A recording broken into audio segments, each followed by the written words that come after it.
Alright? Hey, you'll never guess what. I've had leukemia, right, for the last 12 years.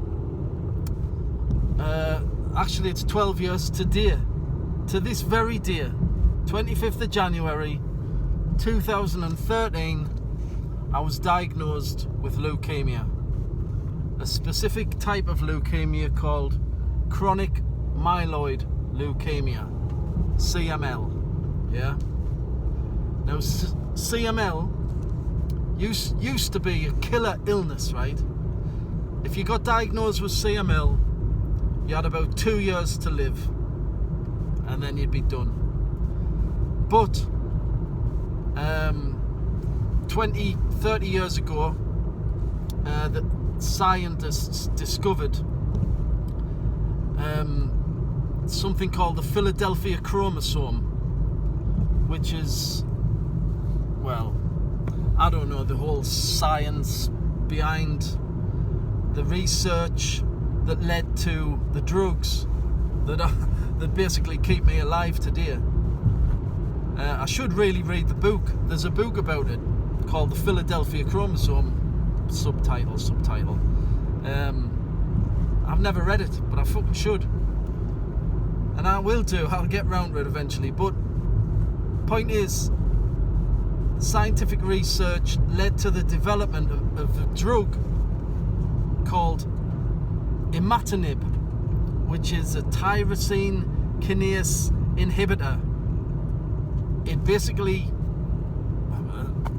this is what I'm led to believe, it prevents the production of an enzyme in the body which the leukemia cells need to replicate. So the cancer, although not cured through these drugs, is maintained at such a low level that it doesn't cause any problems. And I've been on these drugs for 12 years.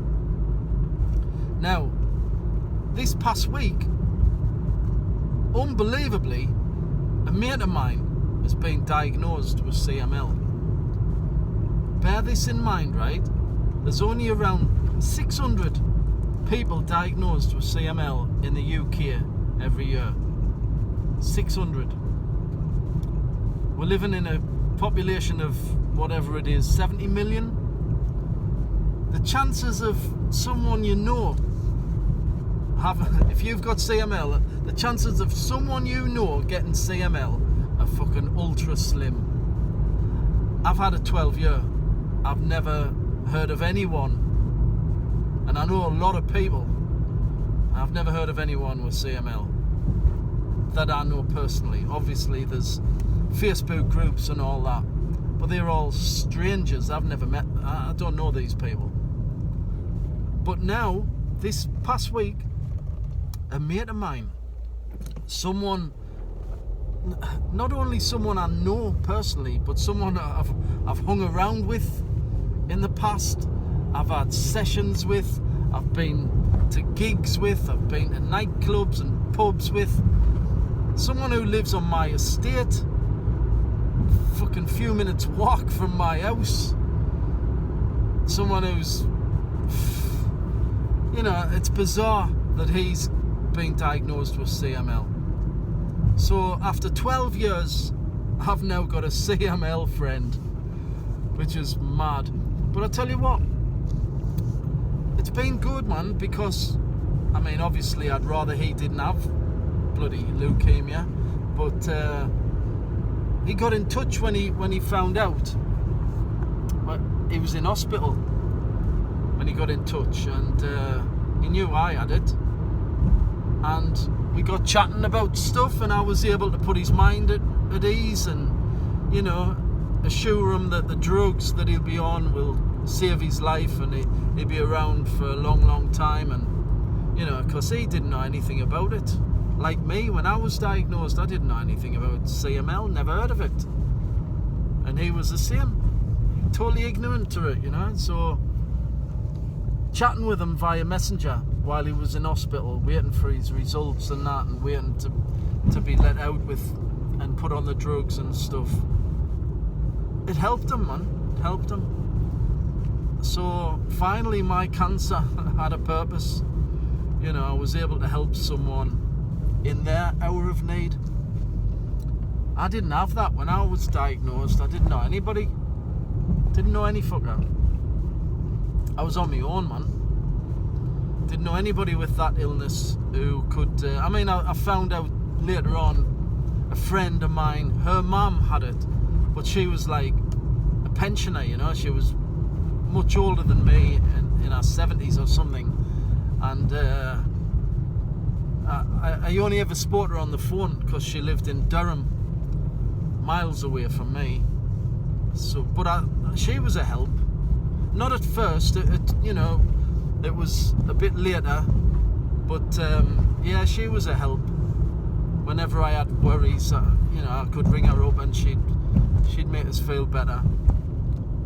But yeah, I never had anyone close at hand, you know, someone who I knew personally. So it's weird that a pal of mine is now, on the same drug even. He's on the exact same drug. And there's a variety of TKI drugs, but they've put him on the same one that I'm on. So we can talk about all that, you know. We're gonna have a fucking good drink when he's better, you know, when he's settled into his routine and his cell count has been brought down and he's stable and all that. I've been stable for years, but it might take a few months for him to get there. And then we're gonna have a fucking good sesh. Like we used to. It's pretty mad having a mate who's got CML. First time in 12 years. Anyway, yeah. Still alive, still kicking about. And no doubt me mate will be for a long, long time to come. But yeah, just thought I'd let you in on that. Anyway, anything wrong with you, by the way? Any little changes? Fucking go and get checked out, man. Do not wait.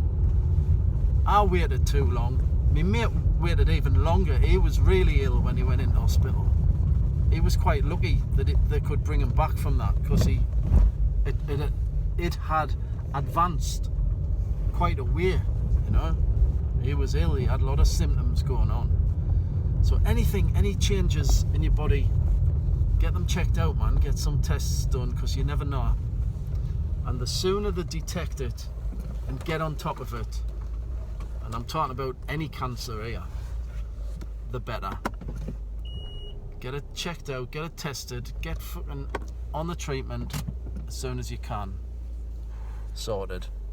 Good luck anyway. See you later. Bonjour.